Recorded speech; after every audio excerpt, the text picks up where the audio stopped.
Welcome back to Dave's Gone By. I'm happy to have another theater guest, two of them actually. One is probably best known as the lyricist and co-author of the 1992 off-Broadway musical Weird Romance with composer Alan Menken. He's also collaborated with librettist Rob Barron on music and lyrics for The Phantom of the Opera and Les Miserables. No, not the Broadway versions, but special versions for young audiences produced by TheaterWorks USA.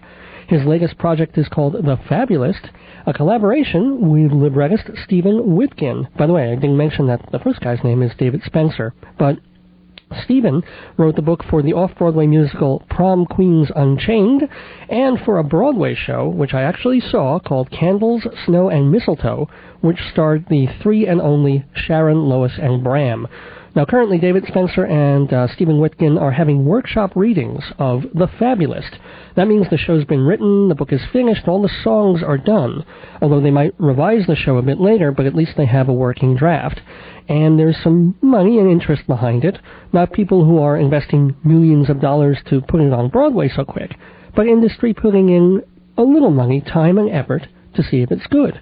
There were some private readings of The Fabulist, and then Spencer and Witkin received the 2002 Richard Rogers Development Award for the show. Now, that award funds a series of staged readings, which means there's no sets and costumes. It might just be a musician or two rather than a whole orchestra. But professional actors read the whole script, sing the songs, act the parts, and everyone begins to get a sense of what kind of show it is and if it has a future. And if the writers are lucky, some big-money producers come to the readings. If they like it, the show gets a big boost into the world.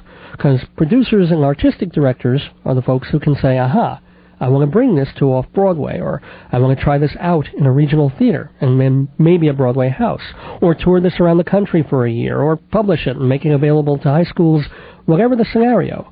That's where The Fabulist is now. And the Richard Rogers Development Readings are happening this week, February 4th, 6th, and 7th, at the Citicorp Building on East 54th Street.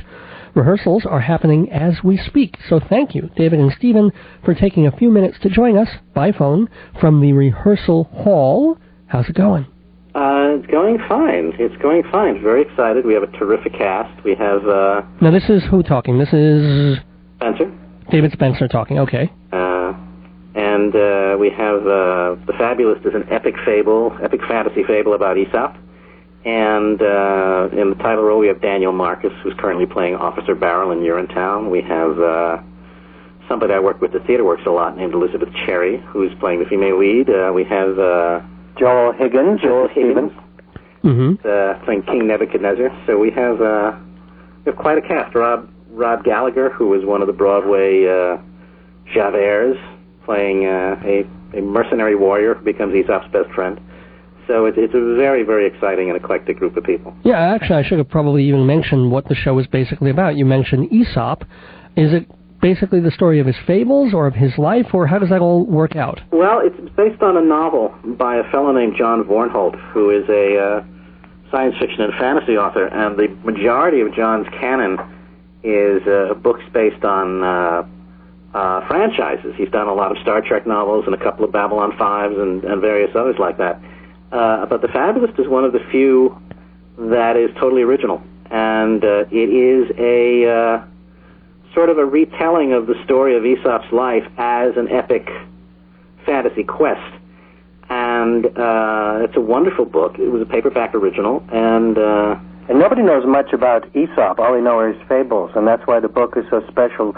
He took what little people knew about Aesop, that he existed as a Greek hunchbacked slave who tried to get his freedom, and built this fantasy out of it. And his fables are incorporated into the story, so it's not like it's just a whole evening of fables or anything like that. Yeah, one of the things that was very exciting about the book is that it's not an anthology with a framework. It's actually the story of him.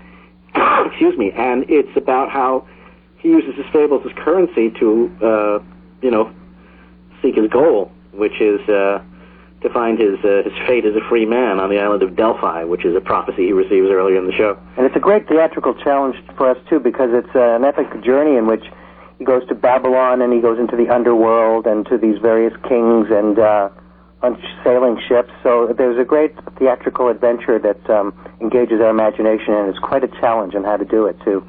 And one of the things that we discovered in doing our tryout reading in the summer was that for all of the epicness, it actually tells a fairly up-close, personal, and intimate story. So it's a very nice balance. It gets the audience very involved, and it's funny, and it's touching. And it's not like anything I've ever seen before, which is exciting. Let me ask, whose idea was it to develop this material? Or do you both sort of want to collaborate on something, and then you both went looking around for a thing to do? It's actually it's a very interesting question, because the person whose idea it was originally was the novelist, in the sense that he initially conceived it as a musical. And Stephen and I met at the BMI workshop, and John himself had begun working on a version of The Fabulist, very different from what became the novel. But he started working on it in the BMI workshop himself, in the California branch, while Lehman Engel was still alive. So Lehman Engel being the founder of that workshop for writers that they talked about in, what was the show about Clayvan, A Class Act, if people are familiar with that. Actually, that happened before we even knew about the book. And then the chronology is, I just went to the science fiction shop to browse while it was still around on 7th Avenue, I think. And I saw the book, and it had been published about 6 months before, and I vaguely remembered having read about the book, but didn't remember what it was about. And I took it off the shelf, and I sort of took a look at it, and it was one of those moments where you know that something in your life has changed, because I just knew that it was going to become a part of my my resume, as it were. Now, how do you guys work together? First of all, it's the old question of words or music and words first, Structure. Or book first? The structure is first, always. Yeah, Okay. we've pretty well worked into a formula that works for the two of us. We talk at great length, and then we agree on the structure and what we call beating out a scene. Not even thinking of it as a musical yet, but just as the structure. Do the beats, and then I will take it away and write a scene based on the beats that we agreed with.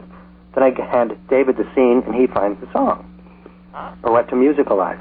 Yeah, and we'll go through several steps, and we'll back and forth on it. But always it's always the spine of the thing that leads the way. I can only think of, there's only one song in the score I can think of where the song actually solved the structural problem. And that song is called Being Remembered, which is what King Nebuchadnezzar sings to Aesop about what he most wants in life, which is actually to be remembered after he's gone. He wants to leave his legacy. And we spent a long time not quite knowing, theatrically speaking, who Nebuchadnezzar was and how he was going to function in our story. And we went through a couple of drafts where he was kind of like the swarthy, mustache-twirling baddie like you've seen in 1,000 movies with Arabs and turbans and things. and it just wasn't working, and it was sort of making both of us very tired every time we would talk about it. And so I just sort of sat down with my graph pad and started to sketch things, and I asked myself, musical theater 101, okay, what does this guy really want? Oh, he wants to build the obelisk. He wants to be remembered. He's Donald Trump. And as soon as I knew he was Donald Trump, it sort of defined him as a song and dance man, as a smoothie. And then I called Stephen up and I said, what about this? And he goes, well, that works for me. And then it was like the floodgates opened. But that is the only time where, that's somebody at the front theater. That's the only time where well, the structure didn't lead the way. Okay, guys, I've got to cut you off here. I'm sorry. I'll be right back. Actually, I've got to cut you off here, but I want to remind people that the readings are February 4th, 6th, and 7th. Reservation number is 212-935-5820.